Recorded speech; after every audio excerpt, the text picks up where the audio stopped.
آپ لوگوں کے ذہن میں بات آتی نہیں اچانک، اکثر ہوتا بھی ہے کہ کسی بھی چل پڑتا ہے. تو لہٰذا ہم نے ایک عنوان اسلامی طرز زندگی کے عنوان سے انتخاب کیا ہے، اور اس ضمن میں پہلے ہم آپ کی خدمت میں کچھ باتیں عرض کریں گے، اس کے بعد آپ سوالات کر سکتے ہیں. سوالات البتہ یہ ذہن میں رہے کہ پہلے 10 دنوں میں جو سوال کا مرکز آپ اپنے سوال کا محور قرار دیں وہ یہ ہو کہ ہماری جو زندگی ہے روزمرہ والی، روزمرہ کی زندگی میں جو ہمارے ضروری مسائل ہیں، جو مبتلا بے مسائل کہے جاتے ہیں، جن مسائل اور جن چیزوں سے ہمارا روزمرہ سابقہ پڑتا رہتا ہے، ان مسائل کے سلسلے میں زیادہ سوال کریں. اس سے الگ ہٹ کے وہ یہاں پہ چونکہ کوئز والا مسئلہ نہیں ہے کہ بس آپ کو ایک چیز آپ کے ذہن میں ایک معلومات زبردستی ڈالی جا رہی ہے، اس کا کوئی عملی فائدہ ہو نہ ہو. جو سوالات آج کل ماہ مبارک میں بھی جیسے برساتی میڈک نکلتے ہیں، ویسے اسلامی کوئز بہت تیزی سے وائرل ہوتے ہیں. اسلامی سوالات، اب اسلامی سوالات میں بعض تو واقعی میں معقول ہوتے ہیں، مبتلا بے ہوتے ہیں. ان مسائل ایسی چیزیں ہوتی ہیں کہ جن کا جاننا جو ہے ہماری عملی زندگی سے مربوط ہوتا ہے، لیکن بہت سی ایسی چیزیں ہوتی ہیں جن کا جاننا یا نہ جاننا ہمارے لیے برابر ہوتا ہے. لہذا ایسی وہ چیزیں کہ جن کا جاننا یا نہ جاننا ہمارے لیے کوئی فرق نہیں کرتا، اس سے بہتر یہ ہے کہ پہلی فرصت میں ہم جو اپنی فہرست بنائیں سوالوں کی فہرست ہماری اس طریقے سے ہونی چاہیے، اس میں وہ مسائل ہوں، وہ چیزیں ہوں کہ جن کا تعلق ہمارے روزمرہ کی زندگی سے ہے. اس کا فائدہ یہ ہوگا کہ ہمیں ایک عملی زندگی گزارنا ہے. ہمیں صرف جانکاری اکٹھا کر کے فائل بنا کے الماری میں نہیں رکھ دینا ہے، بلکہ ہمیں ایک ایسی چیز جاننا ہے کہ خیریت ہے صلوات پڑھ دے محمد وآل محمد پر. تو جو ہمیں روزمرہ کام دینے والی چیزیں ہیں اس کے متعلق آپ سوال کر سکتے ہیں. البتہ سوال آپ کر لیجئے گا، اگر آپ کو نہ سمجھ میں آئے ہم بتا دیں گے کہ یہ ہمارے جو ہے درس سے مربوط سوال ہے یا سوال ہمارے درس سے مربوط نہیں ہے. لیکن انشاءاللہ کہ آپ حضرات سے امید بھی نہیں ہے کہ آپ بے تکا سوال کریں گے، اور اگر آپ سوال کریں گے تو اس کا جواب ہم نہیں دے پائیں گے بے تکا سوالات کا. جب مثلاً پچھلے سال بھی ہم نے ایک نمونہ بیان کیا تھا کہ ایک جگہ یہ اس طرح کا سلسلہ شروع کیا، سوال کرنے پر ہم نے زور دیا تو ایک صاحب نے بڑی محنت اور بڑا زور لگا کہ انہوں نے سوال کیا کہ خانہ کعبہ کا پردہ کالا کیوں ہے. تو ہم نے کہا ہمیں نہیں پتا ہم نے کہا ہمیں نہیں پتا، اس لیے کہ اگر پتہ بھی ہے تو بھی آپ کو بتانے کا کوئی فائدہ نہیں ہے. آپ مجلس کے نقطے کو آ کے ہم سے پوچھ رہے ہیں تو مجلس کا نقطہ جو ہے وہ کوئی معقول جواب نہیں ہوتا. کسی معمولی ذاکر کے مجلس کا نقطہ کہ خانہ کعبہ کا پردہ کالا کیوں ہے، وہ نقطہ سے اگر آپ کو جواب ملا ہے تو آپ وہی جواب مطمئن رہ کے اپنے پاس رکھیے، دوسروں کو جاننے کی ضرورت نہیں ہے. تو اس طرح کا سوال انشاءاللہ کی نہیں ہوگا. بہرحال جو ہمارا عنوان ہے درس کا وہ ہے اسلامی طرز زندگی. اسلامی طرز زندگی یہ ایک کلی عنوان ہے. البتہ اس کی ضرورت آج کے زمانے میں اس لیے پڑ جاتی ہے کہ ہمارے سامنے زندگی کے مختلف آئیڈیل ہیں. ہمارے زمانے میں زندگی کے مختلف نمونے ہیں، مختلف آئیڈیل ہمارے سامنے ہیں، اور یہاں پر اب چونکہ ہم دین سے بہت دور ہو چکے ہیں، جس کی وجہ سے کبھی کبھی ہم گرفتار ہو جاتے ہیں ہمارے اپنے ذہن میں جو سوال ابھر رہا ہے اس میں، اور چونکہ ان سوالوں کا جواب ہمیں نہیں ملتا ہے لہٰذا ہماری مشکل مزید بڑھتی جاتی ہے. اور یہ مشکل بڑھتے بڑھتے ایک وقت یہ آتا ہے کہ ہم دین سے اور اسلامی قانون سے دور ہوتے جاتے ہیں، چونکہ ہمارا ذہن مطمئن نہیں ہو پایا ہے. مثلاً آج جو ہمارا سابقہ ہے، ہمارا مقابلہ ہے، دو طرح کی طرز زندگانی سے ہے. ایک طرز زندگی جو ہے وہ ہم مسلمانوں کی طرز زندگی ہے، اور ایک طرز زندگی جو ہے وہ غیروں کی طرز زندگی ہے. غیروں میں چونکہ اسلامی طرز زندگی کے مقابل میں سب سے زیادہ جو ظاہر اور سامنے ہے ہمارے جو طرز زندگی وہ مغربی طرز زندگی ہے. اس لیے کہ ہم دیکھیں ایشین طرز زندگی کو ہم اپنے یہاں پہ گفتگو نہیں کریں گے، اس لیے کہ ایشین طرز زندگی بھی وہی مغربی طرز زندگی سے متاثر ہو چکی ہے. کہیں کی بھی کوئی بھی ملک ہو، کسی بھی ملک کا کلچر، کسی بھی ملک کی طرز زندگی، وہ سب کے سب اس وقت مغربی طرز زندگی سے متاثر ہو چکے ہیں، اور ہم مسلمان جو ہیں وہ دو طرح سے ڈبل متاثر ہو چکے ہیں۔ اس لیے کہ ہم مسلمان جب کسی ملک میں جاتے ہیں تو وہاں کے کلچر سے متاثر ہوتے ہیں، لہٰذا اس ملک کے طرز زندگی اور وہاں کے رہنے والوں کی طرز زندگی کو اپناتے ہیں، اور ساتھ ہی ساتھ اب جو چلن جو مغربی طرز زندگی کا ہے، تو اب مغربی طرز زندگی اور ملکی طرز زندگی میں مسلمان گرفتار ہو چکا ہے، اور نتیجہ یہ ہوتا ہے کہ ہم نہ پورے کے پورے مسلمان رہ گئے ہیں، نہ پورے کے پورے کافر رہ گئے ہیں، نہ پکے مسلمان ہیں نہ پکے غیر مسلمان، بیچ کے ہم ہو گئے ہیں۔ کوا چلا ہنس کی چال،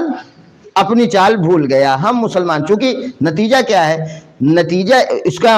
اگر آپ جائزہ لیں تو واقعی میں نماز ہماری مسلمانوں والی ہوتی ہے، ہماری گھریلو زندگی جو ہے وہ غرب کی ہو جاتی ہے، روزہ ہم اسلامی طرز پر رکھتے ہیں، مثلا عبادت جو ہے وہ ہم اسلامی قانون کے مطابق انجام دیتے ہیں، شادیاں کرتے ہیں تو وہ ہماری بالکل مغربی طرز پہ ہوتی ہے۔ تو ہم تھوڑا سا ادھر سے تھوڑا سا ادھر سے ہم نے بٹوارہ کر لیا ہے اپنی زندگی کو، اپنی جو ہماری طرز زندگی، اس طرز زندگی کو ہم نے بٹوارہ کر لیا ہے کہ کچھ جو ہے ہم جو اسلامی قانون ہے اس میں سے لے لیتے ہیں، کچھ غیر اسلامی جو رویہ ہے اس میں سے لے کر ہم اپنی زندگی گزار رہے ہیں۔ نتیجہ یہ ہوتا ہے کہ ہم قرآن مجید کی ان آیتوں کا مصداق ہوتے ہیں کہ جہاں پر سورہ بقرہ میں آیت نمبر 85 میں بھی اور دوسری مقام پر بھی اس بات کی طرف اشارہ کیا گیا ہے، اور بلکہ ان لوگوں کی مذمت کی گئی ہے کہ جو لوگ دین کے بعض حصوں کو لے لیتے ہیں اور بعض حصوں کو چھوڑ دیتے ہیں۔ لہذا اس سے بچنے کے لیے ہمیں اس سال انشاءاللہ ماہ مبارک میں جو اسلامی طرز زندگی ہے اس سے آشنا ہونا ہے، اس سے ہم جانیں کہ واقعی اسلامی طرز زندگی کیا ہے۔ اس لیے کہ اگر ہم ادھر سے کچھ لے کر اور ادھر سے کچھ لے کر زندگی گزارتے ہیں تو ہم بالکل بیچ میں رہ جائیں گے، کسی طرف نہ جا پائیں گے، اور درمیان والا جو ہے وہ کبھی بھی اچھا نہیں مانا جاتا، بیچ والا کبھی اچھا نہیں مانا جاتا۔ کبھی یہ ہوتا ہے کہ بیچ والا دونوں طرف سے پٹتا ہے، دونوں طرف سے وہ مصیبت کا شکار ہو جاتا ہے۔ لہٰذا ہمیں جو ہے اس طرز زندگی سے بچنے کے لیے اسلامی طرز زندگی سے جانکاری، اسلامی طرز زندگی کے بارے میں معلومات حاصل کرنا بہت ضروری ہے۔ اور یہ مہینہ جو انتہائی مبارک مہینہ ہے، معنویت سے مملو اور بھرپور مہینہ ہے، اس لیے کہ اگر آپ محسوس کر سکیں تو اس مہینے کے شروع ہوتے ہی، جیسے یہ مہینہ شروع ہوا، مثلا آج پہلی تاریخ ہے، آج ہی سے آپ کو ایک معنوی تبدیلی محسوس ہو رہی ہے، ہر اعتبار سے معنوی تبدیلی ہر اعتبار سے محسوس ہے۔ مثلا آپ دیکھ رہے ہیں، مثلا کبھی نماز ظہر میں یہاں کوئی بھولا بھٹکا آیا تھا؟ نہیں آیا تھا۔ اتنے لوگوں کا آنا خود یہ بتا رہا ہے کہ لوگ جو ہیں وہ معنویت اور روحانیت کی طرف متوجہ ہیں، لوگوں کو بہار قرآن کی آہٹ بھی سنائی دے رہی ہے، اور لوگوں کو ماہ مبارک رمضان کی برکتوں کی باقاعدہ نوید بھی مل چکی ہے۔ لہٰذا اس لیے جب ہمارے لیے یہ مبارک مہینہ ہے تو ہماری ذمہ داری یہ ہے کہ ہم اس میں اپنی وہ زندگی گزارنے کا طریقہ سیکھیں کہ جو زندگی اسلام کی نظر میں مطلوب ہے، جو زندگی ائمہ ہدیٰ علیہم الصلاۃ والسلام کی نظر میں مطلوب ہے۔ پہلے تو یہاں پر ایک سوال اٹھا کر سوال کا جواب جو ہے وہ پیش کر دیں، اس کے بعد گفتگو کو آگے جاری رکھیں گے۔ دیکھیں، جب یہ مہینہ بہت مبارک ہے، بہت ہی قیمتی مہینہ ہے، جیسا کہ خطبہ شعبانیہ کے حوالے سے ہم نے عرض کیا آپ کی خدمت میں کہ بہت ہی قیمتی مہینہ ہے، بہت ہی مبارک مہینہ ہے، ایک ایک لمحہ اس کا بہت قیمتی اور بہت مفید ہے۔ اگر ہم اس سے استفادہ کرنا چاہیں تو واقعی میں پورے سال کا انتظام ہم اس ماہ مبارک رمضان میں کر سکتے ہیں کہ پورے 11 مہینے جو ہم زندگی گزار رہے ہیں، اس 11 مہینے زندگی کے جو رزق ہے، جو توشہ ہے، وہ اسی 1 مہینے سے ہم لیں اور اس کے بعد پورے 11 مہینہ زندگی آسانی کے ساتھ گزار سکیں۔ لیکن عام طور پر ہوتا نہیں ہے ایسا۔ کیوں کہ 11 مہینے ہم اس 1 مہینے ہمارے لیے جو ہمیں جیسا استفادہ کرنا چاہیے اس مہینے سے ویسا ہم کر نہیں پاتے ہیں۔ اس کی وجہ کیا ہے؟ شیطان آج کے زمانے میں تو یہ تو روایت کہہ رہی کہ شیطان جو ہے جہنم کا دروازہ بند ہو جاتا ہے اور شیطان اسیر کر دیا جاتا ہے۔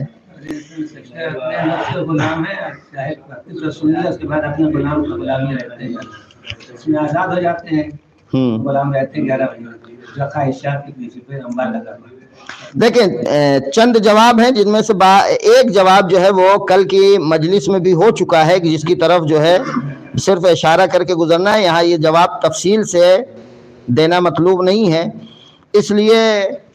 پہلی منزل پر تو اس کا مسئلہ یہ جو ہم استفادہ نہیں کر پاتے ہیں، پہلا مسئلہ یہ ہے کہ ہم اس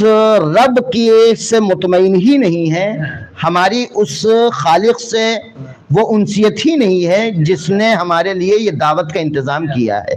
پہلا جواب یہ ہے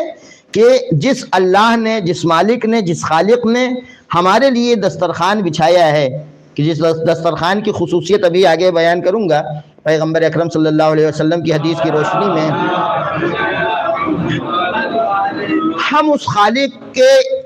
سے بالکل مانوس ہیں ہی نہیں۔ یعنی یہ سمجھ لیں کہ اگرچہ سب کچھ ہمارا وہی ہے، پیدا بھی اسی نے کیا ہے، ہمیں رزق بھی وہی دے رہا ہے، ہمیں زندگی بھی وہی دے رہا ہے، ہمارے چھوٹے بڑے تمام امور کا مالک بھی وہی ہے، ہمارا اپنا اختیار کسی امر پر نہیں ہے، لیکن اس کے باوجود ہم اس سے بہت زیادہ دور ہیں۔ جس نے دعوت کیا ہے ہم اسے پہچانتے ہی نہیں ہیں۔ جب دعوت کرنے والے کو پہچانتے ہی نہیں ہیں تو ظاہر سی بات ہے اس کی دعوت کی ہمارے نزدیک کوئی اہمیت بھی نہیں رہے گی۔ دوسرا مسئلہ یہ ہے کہ ہم کو یہ یقین نہیں ہے کہ پروردگار عالم نے یہ دعوت ہمارے لیے رکھی ہے، اس نے یہ انتظام، سارا اہتمام اس کا ہمارے لیے ہے۔ یہ یقین ہو جائے کہ اس کا سارا اہتمام ہمارے لیے ہے تو ہمیں اپنی بھی قیمت کا اندازہ ہو جائے گا کہ ہاں پروردگار عالم کی نظر میں ہماری یہ اہمیت ہے کہ اس نے یہ دسترخوان جو ہے وہ ہمارے لیے بچھایا ہے۔ تیسری چیز یہ ہے کہ ہم تیاری نہیں کر پاتے ہیں۔ اس دعوت میں شرکت کرنے کی جب تیاری نہیں کر پاتے ہیں تو نتیجہ یہ ہوتا ہے کہ ہم اس دعوت سے باقاعدہ لطف اندوز نہیں ہو پاتے۔ اسی تیاری کا ایک سلسلہ جو ہے وہ یہ درس کا سلسلہ ہے کہ جس کو عنوان دیا گیا ہے اسلامی طرز زندگی۔ سب سے پہلے تو طرز زندگی کے سلسلے میں ایک گفتگو کی جائے تاکہ طرز زندگی ہمیں معلوم ہو جائے۔ طرز زندگی میں عام طور پر جہاں پر طرز زندگی کی بات آتی ہے، طرز زندگی کو لوگ جو ہیں وہ قالب زندگی سمجھتے ہیں۔ طرز زندگی، جبکہ طرز زندگی جو ہے وہ قالب زندگی نہیں ہے۔ لوگ طرز زندگی کو قالب زندگی سمجھتے ہیں، اسی لیے لوگوں کے ذہن میں یہ سوال پیدا ہوتا ہے کہ اسلام جو قانون بتا رہا ہے اور پھر ہمارے سامنے جو وہ آئیڈیل پیش کر رہا ہے، وہ قانون بہت پرانا ہے، جس کو وہ آئیڈیل کے عنوان سے پیش کر رہا ہے وہ ہم سے بہت دور ہے، زمانے کے اعتبار سے بھی بہت فاصلہ ہے ان سے ہمارا، اور مکان کے اعتبار سے ان سے ہمارا بہت فاصلہ ہے۔ ہمارے دیکھیں کبھی کبھی کہتے ہیں، ہم ایسا نہیں ہے کہ کہتے نہیں، کبھی کبھی کہا نہیں جاتا، جب مثلا اہل بیت علیہ الصلوۃ والسلام کی سیرت بیان کی جاتی ہے تو ہمارا جواب کیا ہوتا ہے کہ ارے وہ کہاں، ان کا درجہ کہاں اور ہم کہاں۔ تو اس کا مطلب یہ ہے کہ ہمارے ذہن میں یہ بات باقاعدہ بس چکی ہے کہ وہ ہم سے بہت دور ہیں، بہت پرانے زمانے کے ہیں، ان کا زمانہ ہمارے زمانے سے بہت دور ہے، بہت فاصلہ ہے ہمارے اور ان کے زمانے میں۔ دوسرا یہ کہ جہاں پہ انہوں نے زندگی گزارا ہے وہ جگہ بھی ہم سے بالکل الگ ہے، وہ بالکل فاصلہ رکھتی ہے، زمانے کے بھی اعتبار سے ان کا فاصلہ ہے اور زمین کے اعتبار سے بھی ان کا فاصلہ ہمارے ساتھ ہے۔ خوب جب یہ مشکل ہے تو وہی سمجھتے ہیں کہ آج اہل بیت علیہ الصلوۃ والسلام کی زندگی ہمارے لیے آئیڈیل نہیں بن سکتی، ہمارے لیے نمونہ عمل جو ہے وہ اہل بیت کی زندگی اس لیے نہیں ہو سکتی کیونکہ وہ بہت دور ہیں ہم سے. ہمارے لیے نمونہ عمل کیا ہے؟ ہمارے لیے جو آئیڈیل بن سکتی ہے جو زندگی، وہ کون سی زندگی ہے؟ مغربی زندگی، جو کہ ہم سے بڑی قریب ہے، ہم سے بہت زیادہ نزدیک ہے. قریب کا مطلب یہ کہ ہندوستان یورپ کے بالکل پڑوس میں نہیں ہے، لیکن ہاں اس ترقی یافتہ زمانے نے دونوں کلچر کو بالکل قریب کر دیا ہے کہ ہمارے لیے ان کا جو ہے وہ اگر بال کی اسٹائل بھی بدلتے ہیں تو ہمیں فوراً پتہ چل جاتا ہے کہ ان لوگوں نے بال کی اسٹائل بدل لیا ہے. کپڑا پہننے کی اسٹائل بدلتے ہیں تو ہمیں فوراً پتہ چل جاتا ہے کہ ان لوگوں نے اپنا کپڑا بدلنے کی اسٹائل بدل لیا ہے. لہذا ہمارے لیے آج کے زمانے میں ان کی زندگی آئیڈیل، یورپ والوں کی، مغرب والوں کی زندگی آئیڈیل ہے. اچھا، آئیڈیل بنانے کے، ان کی زندگی کو آئیڈیل بنانے میں اور ہمارے پاس ایک دلچسپ مرحلہ یہ ہوتا ہے کہ ہم یہ سمجھتے ہیں کہ بہت زیادہ وہ ترقی کر رہے ہیں، وہ اس طرح کی طرز انداز زندگی ہے ان کا، وہ اس طرح کی زندگی گزار رہے ہیں جس کی وجہ سے وہ ایک نہایت کامیاب زندگی گزار رہے ہیں. ہمارا خیال جب یہ ہوتا ہے کہ وہ بہت اچھی زندگی گزار رہے ہیں تو پھر ہمارے سامنے ان کے علاوہ کوئی آئیڈیل نظر ہی نہیں آتا ہے، اس لیے کہ ساری ترقی ان کے یہاں ہے، ساری کامیابی ان کے یہاں ہے، دنیاوی اعتبار سے سارا کمال ان کے پاس پایا جاتا ہے. اسی لیے اگر ہم میں سے کسی کو نیشنلٹی کی دعوت مل جائے، خدا نہ خواستہ، اگرچہ دعوت ملتی نہیں ہے کسی کو جلدی، وہ زیادہ تر ہم اور آپ جو ہیں وہ ایڑی چوٹی کا زور لگا کے وہاں کی نیشنلٹی لینے کی کوشش کرتے ہیں. لیکن کس لیے کرتے ہیں کوشش وہاں؟ اس لیے کہ زندگی بہت اچھی ہے وہاں، ہم زندگی جو سمجھ رہے ہیں وہ بہت کامیاب زندگی سمجھ رہے ہیں. لہذا ہم جو ہے وہ اسلامی طرز زندگی سے اس لیے دور ہیں کہ جو ہمارے لیے اسلامی طرز زندگی کے لیے آئیڈیل پیش کیا گیا ہے، ہم سمجھتے ہیں کہ ان کا فاصلہ ہم سے بہت زیادہ ہے. اور دوسرے یہ سمجھتے ہیں کہ جو مغربی طرز زندگی ہے، مغربی طرز زندگی جو ہے وہ ہم سے بہت قریب ہے اور ہماری بھلائی اسی میں ہے. یہ ایک غلطی یہاں سے ہوتی ہے کہ ہم طرز زندگی اور قالب زندگی کو ایک سمجھنے لگتے ہیں، جبکہ طرز زندگی الگ ہے، قالب زندگی الگ ہے. قالب جسے آپ فارمیٹ کہتے ہیں، زندگی کا فارمیٹ، قالب زندگی جو ہے وہ الگ چیز ہے. قالب زندگی مثلاً یہ سمجھ لیں جو زندگی گزارنے کا جو فریم ہے،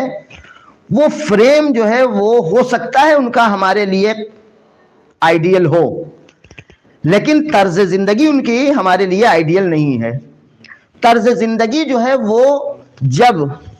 زندگی کا قالب اور جو اس کی روح ہے، زندگی کا قالب اور اس کی روح، یعنی مادی زندگی اور مانوی زندگی، مادی زندگی اور مانوی زندگی جب ایک جگہ جمع ہو جائے تو اسے کہا جاتا ہے طرز زندگی. یہ کامل طور پہ طرز زندگی یہ بن رہا ہے،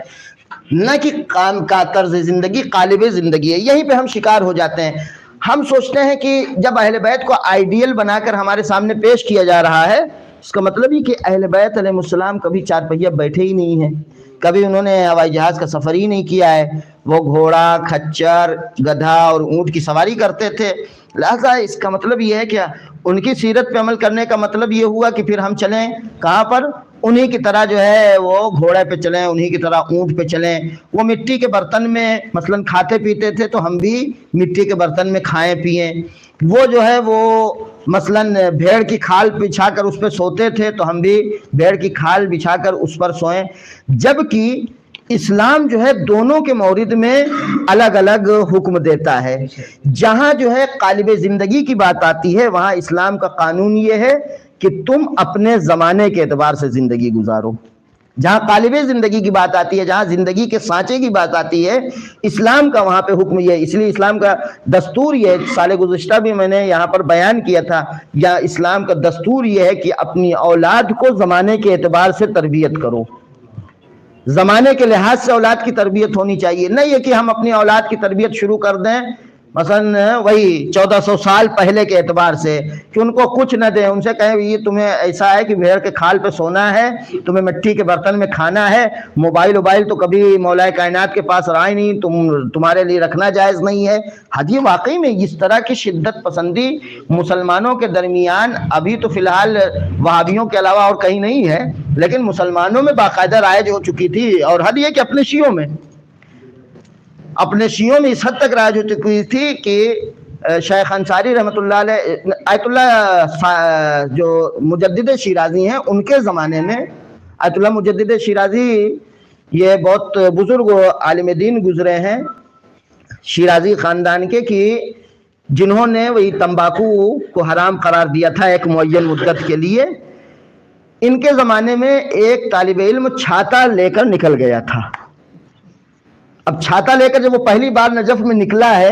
چونکہ نجف کی دھوپ جو بہت ہی خطرناک ہوتی ہے، چھاتا لے کر وہ نکل گیا بیچارہ، تو کتنے لوگوں نے اس پر کفر کا فتویٰ لاگو کر دیا تھا، جاہل جپٹ لوگوں نے، کہ یہ جو ہے وہ مغربی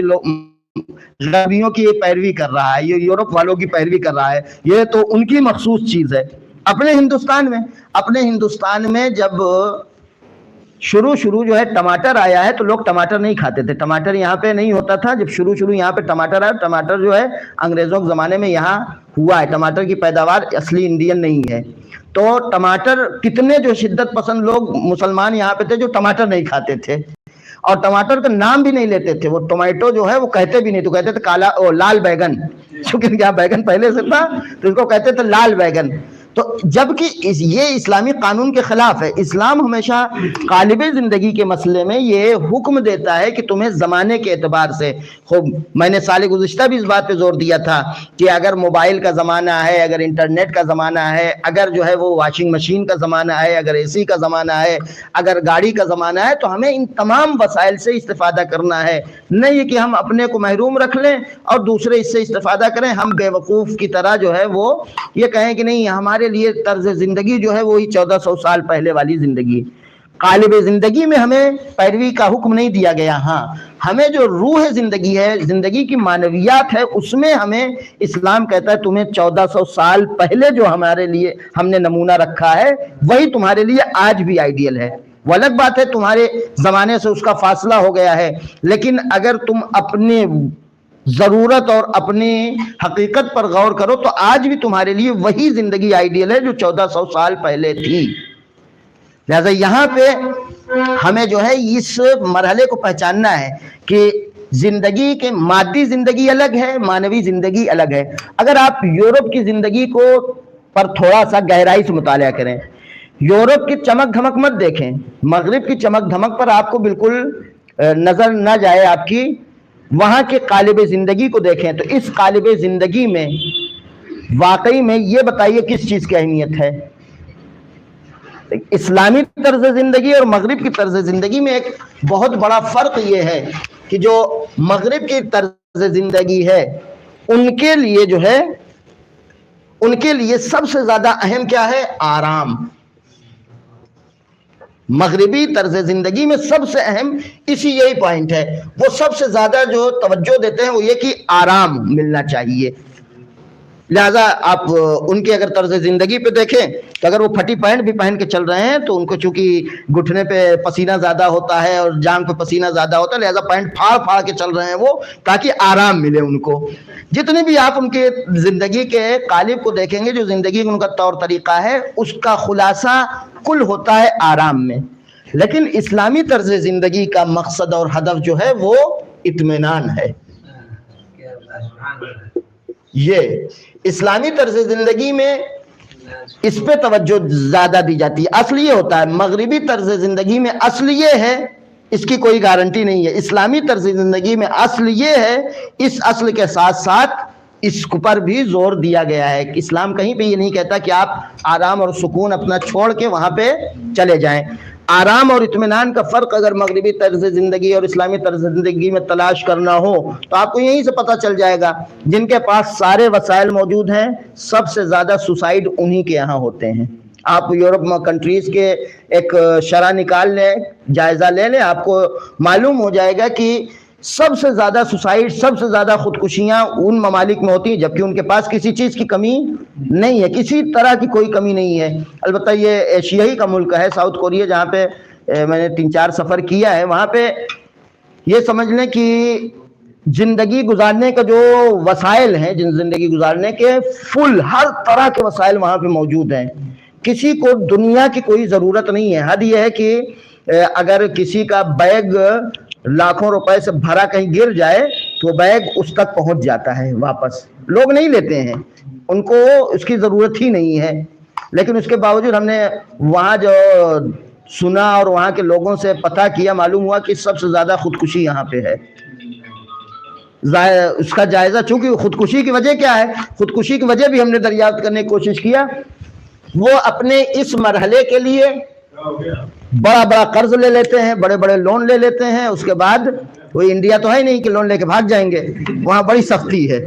بہت زیادہ سختی ہے۔ جب بڑے بڑے لون لے لیتے ہیں، وہ گرفتار ہو جاتے ہیں، ادا نہیں کر پاتے، گورنمنٹ ان کے پراپرٹیوں کو ضبط کرنا شروع کر دیتی ہے، تو وہ جو ہیں وہ ڈپریشن کا شکار ہو جاتے ہیں۔ ڈپریشن کا شکار ہوتے ہیں تو ان کو راہ نجات یہی کہ بس اپنی زندگی ختم کر لو، معاملہ حل ہو گیا۔ تو اسلامی طرز زندگی میں سب سے زیادہ اطمینان کو اہمیت دی گئی ہے۔ اگر انسان اسلامی طرز زندگی کو اپنائے تو دونوں ہاتھ میں لڈو ہیں، اور اگر جو ہے وہ غیر اسلامی طرز زندگی کو اپناتا ہے تو ہو سکتا ہے ایک مدت تک کے لیے اسے آرام تو ملے لیکن اسے اطمینان نصیب نہیں ہوگا۔ لہذا ہمارے لیے اسلامی طرز زندگی گزارنا یہ اہمیت رکھتا ہے، اور ہمارے لیے یہ ماہ مبارک رمضان انشاءاللہ والمستعان یہ قدم ہو اسلامی طرز زندگی کی طرف آگے بڑھنے کا۔ چونکہ آدھا گھنٹہ ختم ہو گئے، وآخر دعوانا ان الحمدللہ رب العالمین۔